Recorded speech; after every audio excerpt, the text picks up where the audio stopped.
आज गुरुवार के दिन सुनिए बृहस्पतिवार व्रत की संपूर्ण कथा और आरती।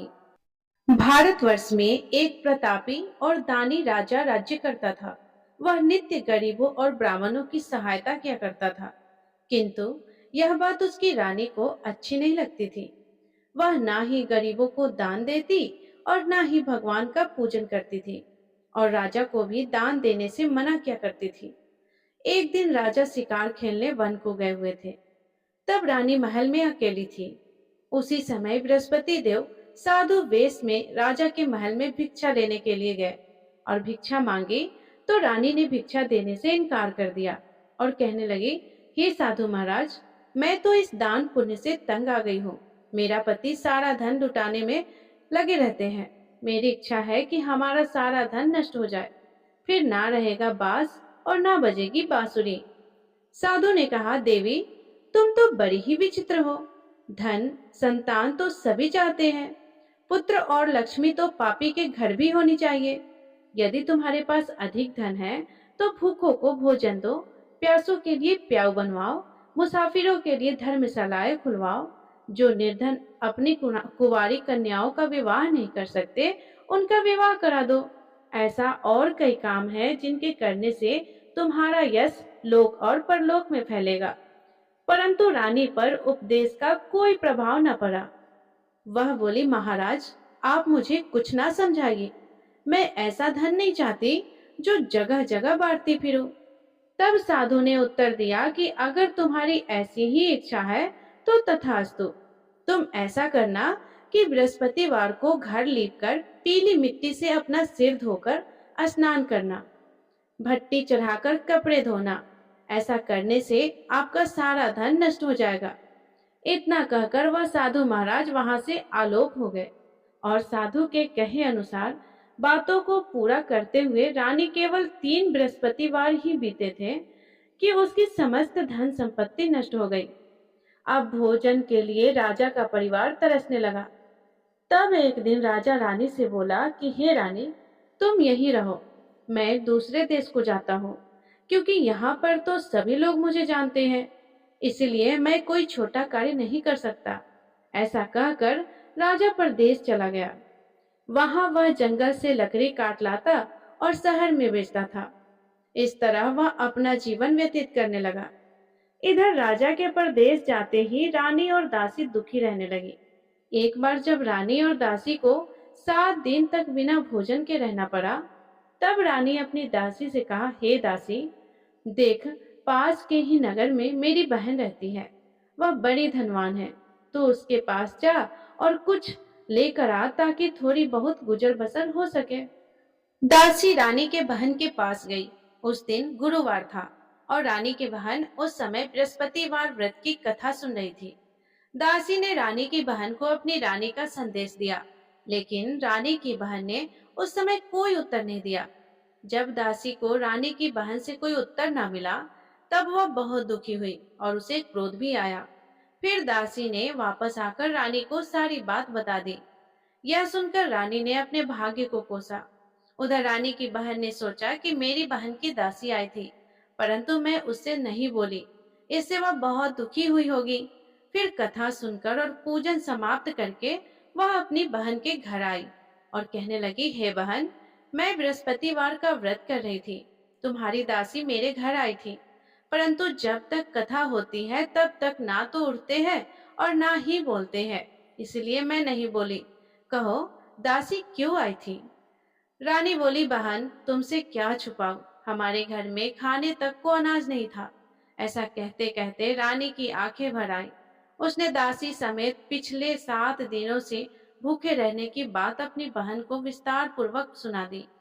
रानी की बहन बोली, देखो बहन, भगवान बृहस्पति सबकी मनोकामनाओं को पूर्ण करते हैं। देखो, शायद तुम्हारे घर में अनाज रखा होगा। पहले तो रानी को विश्वास नहीं हुआ, पर बहन के आग्रह करने पर उसने अपनी दासी को अंदर भेजा, तो उसे सचमुच अनाज से भरा एक घड़ा मिल गया। यह देखकर दासी को बड़ी हैरानी हुई।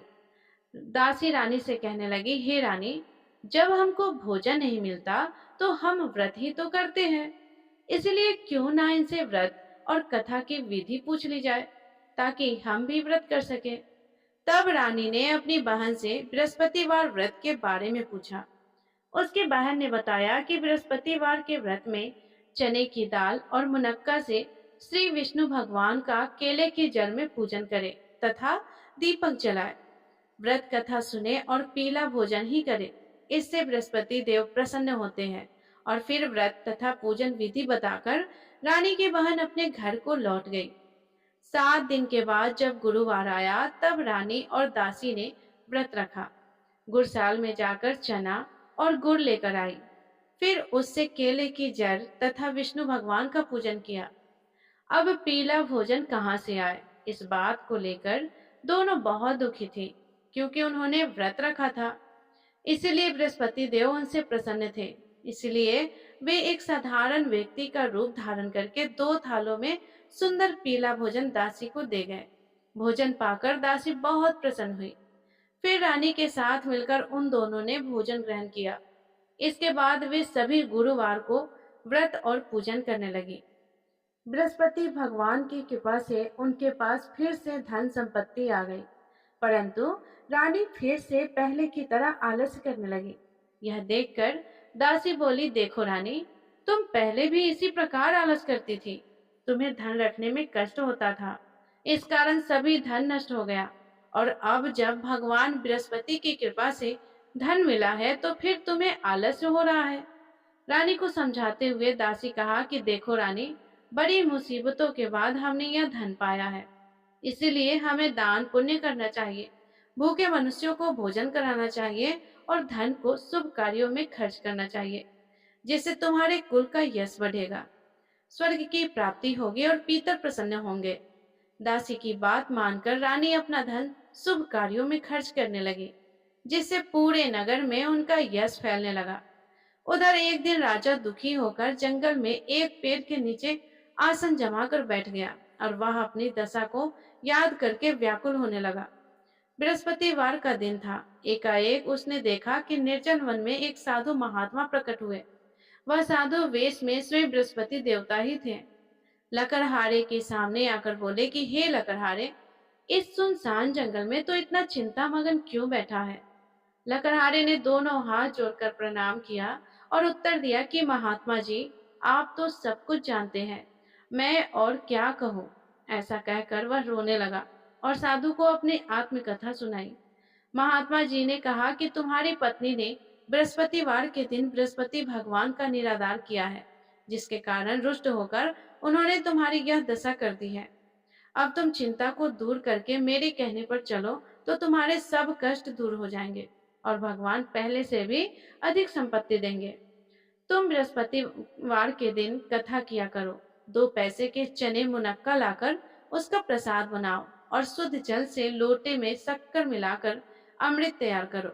कथा के बाद अपने सारे परिजनों को और सुनने वाले प्रेमियों में अमृत व प्रसाद को बांटकर खुद भी ग्रहण करो। ऐसा करने से भगवान तुम्हारी सभी मनोकामनाएं पूर्ण करेंगे। साधु के ऐसे वचन सुनकर लकड़हारा बोला, हे प्रभु, मुझे लकड़ी बेचकर इतना पैसा नहीं मिलता जिससे भोजन के उपरांत कुछ बचा सकूं। मैंने रात्रि में अपनी स्त्री को व्याकुल देखा है। मेरे पास कुछ भी नहीं है जिससे मैं उसकी खबर मंगा सकूं। और फिर मैं बृहस्पति देव की क्या कहानी सुनो, मुझको तो कुछ भी मालूम नहीं है। साधु ने कहा, हे लकड़हारे, तुम किसी बात की चिंता मत करो। बृहस्पतिवार के दिन तुम रोजाना की तरह लकड़ियां लेकर शहर को जाओ। तुमको रोज से 2 गुना धन प्राप्त होगा, जिससे तुम भली भांति भोजन कर लोगे और बृहस्पति देव की पूजा का सामान भी आ जाएगा। बृहस्पति देव की कथा इस प्रकार है, सुनो। प्राचीन काल में एक ब्राह्मण रहता था। वह बहुत निर्धन था। उसकी कोई संतान नहीं थी। उसकी स्त्री बहुत मलिनता के साथ रहती थी। वह स्नान भी नहीं करती थी, किसी देवता का पूजन भी नहीं करती थी। इससे ब्राह्मण देवता बड़े दुखी थे। बेचारे बहुत कुछ कहते थे, किंतु उसका कोई परिणाम नहीं निकलता। भगवान की कृपा से ब्राह्मण की स्त्री के एक कन्या रूपी रतन पैदा हुआ। वह कन्या बड़ी होने पर प्रातः स्नान करके श्री विष्णु भगवान का जाप और बृहस्पतिवार का व्रत करने लगी। अपने पूजन पाठ को समाप्त करके विद्यालय जाती तो अपनी मुट्ठी में जौ भरकर ले जाती और पाठशाला के मार्ग में डालती जाती। यह जौ स्वर्ण के हो जाते तो लौटते समय उनको बीनकर घर ले आती। एक दिन वह बालिका सूप में उस सोने के जौ को फटक फटक कर साफ कर रही थी। उसके पिता ने देख लिया और कहा कि हे बेटी, सोने के जौ के लिए सोने का ही सूप होना चाहिए। दूसरे दिन बृहस्पतिवार था। इस कन्या ने व्रत रखा और बृहस्पति देव से प्रार्थना करके कहा कि हे बृहस्पति देव, मैंने आपकी पूजा अगर सच्चे मन से की है तो मेरे लिए सोने का सूप दे दो। बृहस्पति देव ने उनकी प्रार्थना स्वीकार कर ली। फिर रोजाना की तरह वह कन्या जौ फैलाती हुई जाने लगी। जब लौट कर जा रही थी तो बृहस्पति देव की कृपा से उसे सोने का सूप मिल गया। उसे वह घर ले आई और उसमें जौ साफ करने लगी, परंतु उसकी माँ का वही ढंग रहा। एक दिन की बात है, वह कन्या सोने के सूप में जौ साफ कर रही थी। उस समय उस शहर का राजपुत्र वहां से होकर निकला। इस कन्या के रूप और कार्य को देखकर मोहित हो गया और अपने घर आकर भोजन और जल त्याग कर उदास होकर लेट गया। राजा को इस बात का जब पता लगा तो अपने प्रधानमंत्री के साथ वे उसके पास गए और बोले, हे बेटा, तुम्हें किस बात का कष्ट है? किसी ने तुम्हारा अपमान किया है या फिर कोई और कारण है तो हमें कहो। मैं वही कार्य करूंगा जिससे तुम्हें प्रसन्नता हो।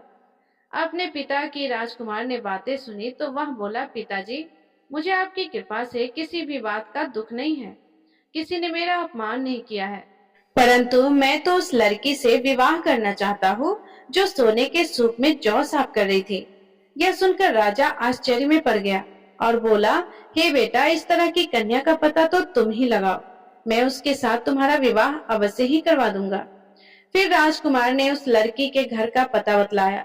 तब मंत्री उस लड़की के घर गए और ब्राह्मण देवता को सभी हाल बताया। ब्राह्मण देवता राजकुमार के साथ अपनी कन्या का विवाह करने के लिए तैयार हो गए तथा विधि विधान के अनुसार ब्राह्मण की कन्या का विवाह राजकुमार के साथ हो गया। कन्या के घर से जाते ही ब्राह्मण देवता के घर में पहले की तरह गरीबी का निवास हो गया। अब भोजन के लिए भी अन्न बड़ी मुश्किल से मिलता था। एक दिन दुखी होकर ब्राह्मण देवता अपनी पुत्री के पास गए। बेटी ने पिता की दुखी अवस्था को देखा और अपनी माँ का हाल पूछा। तब ब्राह्मण ने भी सभी हाल कह सुनाया। कन्या ने बहुत सारा धन देकर अपने पिता को विदा कर दिया।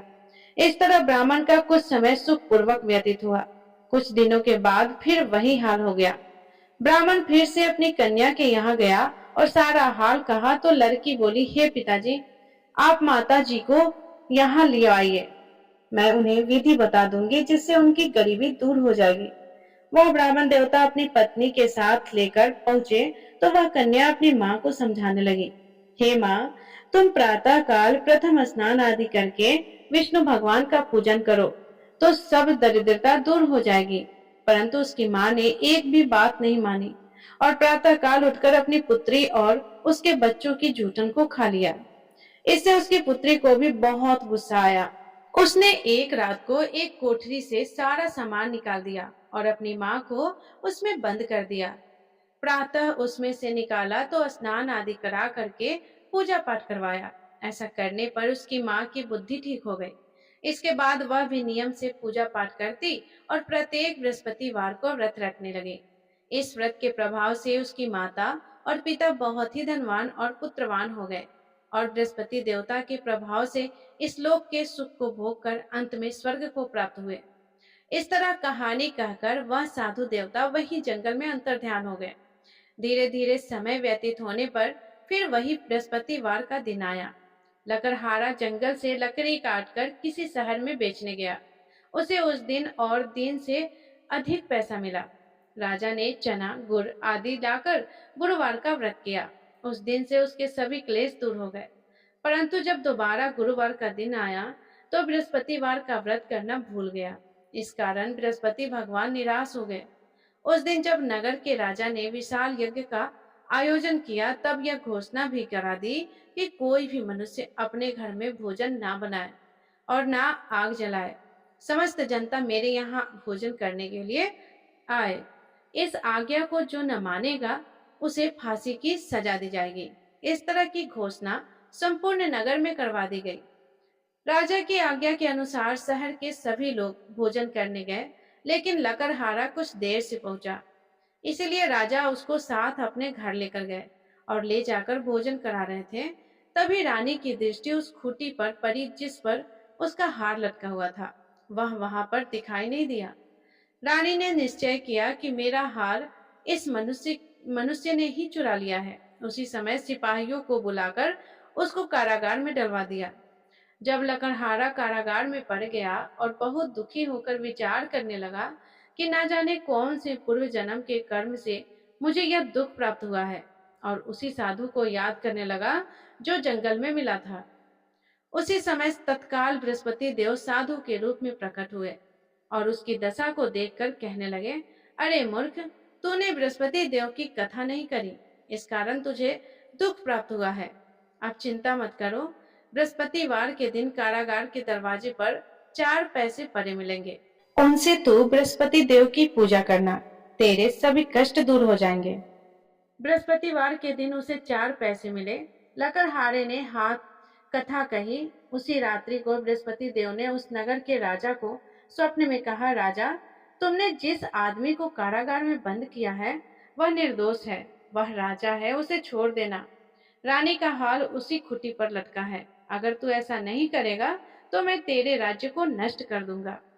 इस तरह रात्रि के स्वप्न को देखकर राजा प्रातः काल उठा और खूंटी पर हार देखकर लकड़हारे को बुलाकर क्षमा मांगी और लकड़हारे को योग्य सुंदर वस्त्र आभूषण देकर विदा कर दिया। बृहस्पति देव की आज्ञा के अनुसार लकड़हारा अपने नगर को चल दिया। राजा जब अपने नगर के निकट पहुंचा तब उसे बड़ा आश्चर्य हुआ। नगर में पहले से अधिक बाग, तालाब, कुएं तथा बहुत से धर्मशाला, मंदिर आदि बन गए हैं। राजा ने यह देखकर पूछा कि यह किसका बाग है और धर्मशाला किसका है। तब नगर के सब लोग कहने लगे, यह तो सब रानी और बांदी के हैं। तब राजा को बड़ा आश्चर्य हुआ और गुस्सा भी आया। उधर जब रानी ने यह खबर सुनी कि राजा आ रहे हैं, तब उन्होंने दासी से कहा, हे दासी, देख राजा हमको कितनी बुरी हालत में छोड़ के गए थे। हमारी ऐसी हालत देखकर वह लौट न जाए, इसलिए तू दरवाजे पर खड़ी हो जाओ। आज्ञा के अनुसार दासी दरवाजे पर खड़ी हो गई। राजा आए तो उन्हें अपने साथ लिवा लाई। तब राजा ने क्रोध करके अपनी रानी से पूछा कि यह धन तुम्हें कैसे प्राप्त हुआ है। तब उन्होंने कहा कि हमें यह सब धन बृहस्पति देव के इस व्रत के प्रभाव से प्राप्त हुआ है। अब तो राजा ने निश्चय किया कि 7 रोज बाद तो सभी बृहस्पति देव भगवान का पूजन करते हैं, परंतु मैं प्रतिदिन दिन में 3 बार कहानी और रोज व्रत किया करूंगा।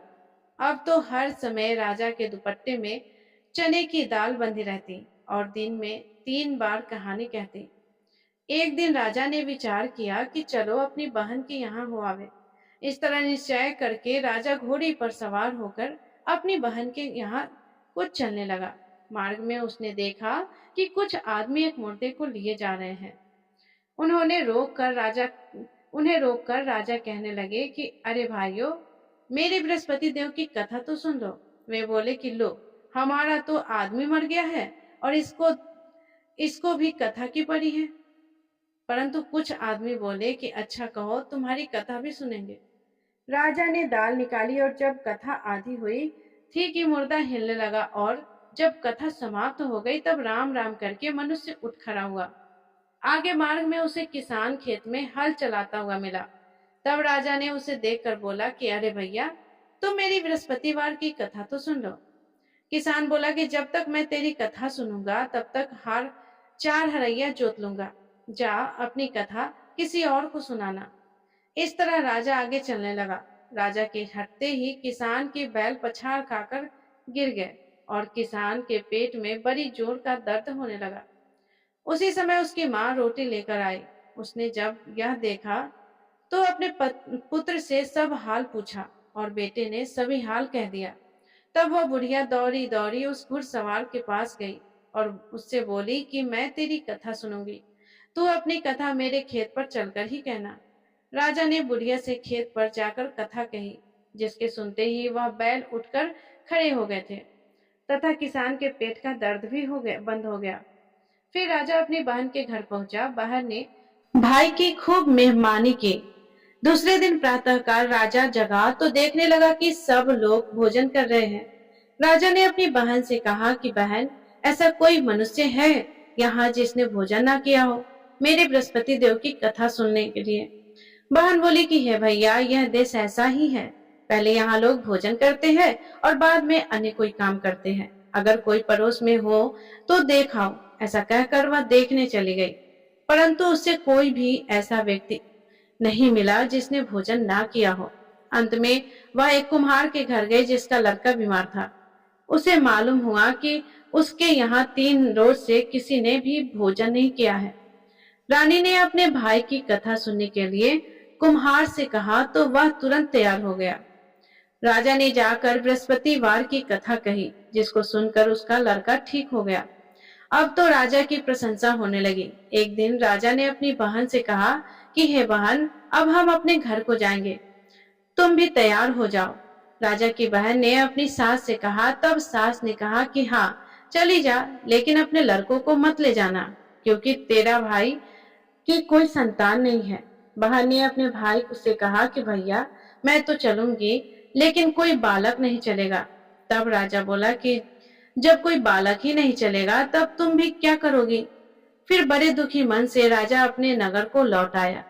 राजा ने अपनी रानी से घर आकर कहा कि हम निर्वंशी हैं, हमारा मुंह देखने का धर्म नहीं है और कुछ भोजन आदि नहीं किया। तब रानी बोली कि हे प्रभु, बृहस्पति देव ने हमें सब कुछ दिया है, वह हमें संतान भी अवश्य देंगे। उसी रात को बृहस्पति देव ने राजा से स्वप्न में कहा, हे राजा, उठो, सभी सोच त्याग दो, तेरी रानी गर्भ से है। राजा को यह बात सुनकर बड़ी खुशी हुई। फिर 9वें महीने में रानी के गर्भ से एक सुंदर पुत्र पैदा हुआ। तब राजा बोला कि हे रानी, स्त्री बिना भोजन के रह सकती है, पर बिना कहे नहीं रह सकती। जब मेरी बहन आएगी तब तुम उससे कुछ मत कहना। रानी ने सुनकर हाँ कर दिया। उधर जब राजा की बहन ने यह शुभ समाचार सुना तो वह बड़ी खुश हुई और बधाई लेकर अपने भाई के यहाँ आई। तभी रानी ने कहा कि घोड़ा चढ़कर तो नहीं आई है, गधा चढ़कर आई है। राजा की बहन बोली, भाभी, मैं इस प्रकार ना कहती तो तुम्हें संतान कैसे मिलता। बृहस्पति देव ऐसे ही है, जैसे कि जिनके मन में कामनाएं हैं सभी को पूर्ण करते हैं। जो श्रद्धा भावना पूर्वक बृहस्पतिवार का व्रत करता है, एवं कथा पढ़ता है अथवा सुनाता है, दूसरों को सुनाता भी है, बृहस्पति देव उनकी सभी मनोकामनाएं को पूर्ण करते हैं। बृहस्पति देव उनकी सदैव रक्षा करते हैं। जो संसार में सद्भावना और सच्चे हृदय से बृहस्पति देव का पूजन करते हैं, उनकी सभी मनोकामनाएं उसी प्रकार पूर्ण होती हैं जैसे राजा और रानी ने बृहस्पति देव की कथा का गुणगान किया। उनकी सभी इच्छाएं बृहस्पति देव ने पूर्ण की। मनुष्य को हृदय से उनका मनन करते हुए जयकार करना चाहिए। सभी प्रेम से बोलिए, बृहस्पति देव महाराज की जय, श्री विष्णु भगवान की जय। प्रिय श्रोताओं, आइए सुनते हैं बृहस्पति देवता की आरती। ओम जय बृहस्पति देवा, स्वामी जय बृहस्पति देवा। छिन छिन भोग लगाओ, छिन छिन भोग लगाओ, कदली फल मेवा।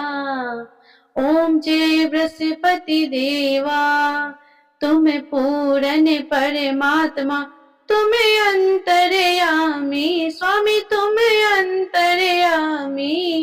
जगत पिता जगदेश्वर, जगत पिता जगदेश्वर, तुम सबके स्वामी। ओम जय बृहस्पति देवा, चरणामृत निज निर्मल, सब पातक हरता, स्वामी सब पातक हरता। सकल मनोरथ दायक, सकल मनोरथ दायक, कृपा करो भरता।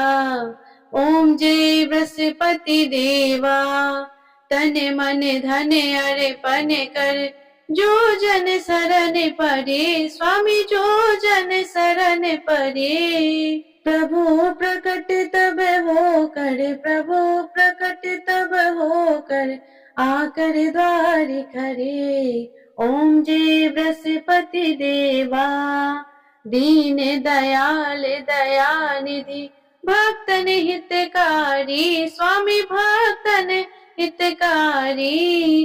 पाप दोष सब हरता, पाप दोष सब हरता, भव बंधन हारी। ओम जय बृहस्पति देवा, सकल मनोरथ दायक, सब संशय तारो, स्वामी सब संशय तारो। विषय विकार मिटाओ, विषय विकार मिटाओ, संतन सुखकारी। ओम जय बृहस्पति देवा, जो कोई आरती तेरी प्रेम सहित गावे, स्वामी प्रेम सहित गावे। ज्येष्ठानंद बंद सो निश्चय फल पावे। ओम जय बृहस्पति देवा, ओम जय बृहस्पति देवा, स्वामी जय बृहस्पति देवा। चिनी चिनी भोग लगाओ, कदली फल मेवा। ओम जय बृहस्पति देवा। सभी प्रेम से बोलिए बृहस्पति भगवान की जय।